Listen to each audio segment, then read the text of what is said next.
Hi, everyone. My name is Emily Apuso Hopkins, and I am here from Meg Languages. And I'm joined today by Emily Sabo and Juan Freitez Mora, and I'm very excited to introduce you to both of them and the work they're doing. And first, I'm going to talk a little bit about Emily Sabo. She is a linguist based in Knoxville, Tennessee. She's also a content creator and producer with the We Are What We Speak docu-series, which we'll be talking a little bit about today. But Emily, tell us a little bit about yourself. I'm a linguist by trade. I got my PhD in linguistics from the University of Michigan in the fine year of 2020.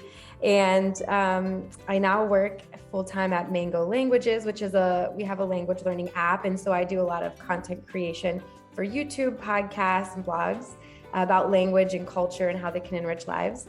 And the reason that we're on the show today is I also am a producer on the We Are What We Speak docu-series, which is a project that aims to raise awareness about linguistic discrimination and language diversity in the US. I'm Juan Freitez, and I'm a documentary filmmaker, and I was actually born and raised in Venezuela, so my native language is Spanish, and I've been in the US for, at this point, 22 years, and I am the director of our docu-series, We Are What We Speak. So next I want to ask both of you a few questions about language diversity in the US. And the first question we have is, tell us a bit more about linguistic diversity in the USA. And specifically, we'd like to know, what are the benefits of this, and are we capitalizing on those benefits? And so there's really two main strands when we think about linguistic diversity or language diversity in the US. You can talk about accents and dialects as being diverse and different from one another, and then also languages. Now, if you really go into the weeds as a language lover or enthusiast, you'll realize that the line between what's a dialect and what's a language is a lot fuzzier than we like to admit. There's a whole host of ways as linguists that we can define these things, but a lot of times what you see is the line between what's a language and what's a dialect tends to come down to things like social, political, cultural reasons. So, for example, why do we call Spanish Spanish and French French? There are certainly varieties of both of those languages that carry a lot of traits of each other and have imprints of one another. So that's kind of the biggest first point. In your question about, are we capitalizing on it? In some ways, yes. In some ways, no. I think that we're getting a little bit better. I think in a lot of ways where our society has come to a cultural reckoning when it comes to racial diversity and gender and sexuality diversity. Language is one of those things that's still so far from public discourse as a way to discriminate or understand each other that I do think there's a ton more work to do, which is why we are making this docu-series. But when you ask about what are the benefits, I mean, the benefit of being able to understand more people is huge, because I was just talking to a girl at a coffee shop, and she was saying her grandma's from the UK, and we live in the south of the US, and when her grandma visits, she can barely understand people, which is nothing to be ashamed of. That's just how the brain works. But as you meet more people, you get to access different ways of speaking, which begets more friendships and more learning. So really, to me, that's the key. I'd like to hear, just from your perspective as a Spanish speaker, there are so many Spanish-speaking countries all over the world, and every country and culture has its own nuances. And so as a Spanish speaker from Venezuela, what's your perspective on the linguistic diversity? Well, it's funny because you come to the US, and of course I hang out with more people from all different countries, and even in Latin America, all different countries that I would not have hang out with in Venezuela. It's an huge international community. That's really good. I think what Emily was saying, that we're not completely capitalizing on that, because there's a movement of, well, we need to unify the country by all speaking English, and we should forget about all the other languages. Not forget, but they're not as important as learning English and speaking proper English to be able to communicate. So let's head to that second question. And this question is, what are some of the challenges associated with linguistic diversity? And we touched on it a little bit.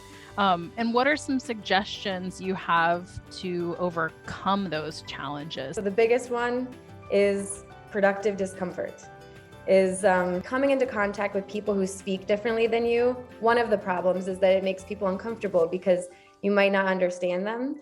And as humans, we don't like to not understand things.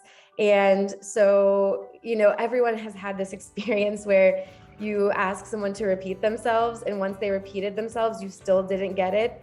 And then you're like, well, I can't ask a second time. And so it's not a comfortable thing, but I think if people could take anything away, it's to lean into productive discomfort. And that doesn't mean there's one right way to handle these situations of active learning and miscommunication. Sometimes the right answer might be to nod your head and just keep going. Sometimes the answer might be to ask to repeat again or guess what the person said and check for clarification. I mean, there's all of these different solutions you can try. But I think the main thing is to not be discouraged by that discomfort and recognize that it's productive. And so I like to use this term productive discomfort all the time, because especially for people who are maybe conflict averse, you don't want to approach any discomfort. It's really helpful to remember that those things can actually be positive because it's how we're learning. Juan, I'd like to hear your thoughts, especially as a documentary filmmaker and making this docu-series. What are some things that you noticed in terms of challenges, and how did you see, or maybe you haven't seen yet, how folks have overcome that? Well, it's really, really fascinating and interesting because I did, of course, as we started working on producing the documentary, working with Emily and working with our other producer, we bring out these concepts and topics that I had no idea that existed. Like I can name concepts that kind of empower you, and you're like, this is what was happening to me. That's really empowering and interesting to get to know those concepts. And I mean, I remember when we started talking about producing this docu-series, like one of the things is, I felt bad because my English was not as proper as other people in the US. And so I felt like I was being judged by that, and my intelligence was being judged by the way I spoke English, when in fact, I'm bilingual and I can speak, maybe 2 more languages. And so my intelligence was not being judged by that. It was being judged by the way I spoke English. So just exploring all these things, it kind of empowers you when you get to know all these concepts about language and all these interactions and all these things that are happening. And yeah, I mean, it's fascinating, empowering, and yeah, really interesting. Just add to that, like the big problem too is that it's not like, there's just a bunch of different people speak differently and that's beautiful. Yes, that is what we believe, and I think a lot of people believe that, but there's also this ideology, this problematic ideology that some dialects in some languages are better than others. And so if we can help folks to understand that all of these hierarchies that we put into place, that English is better, or like if you're going to learn a foreign language, it should be Spanish because that's the only one that matters. These are all just learned associations, learned stereotypes. These are not reality. So if we can help folks understand, like, every language has communicative competence and it has value, then I think we've done our job.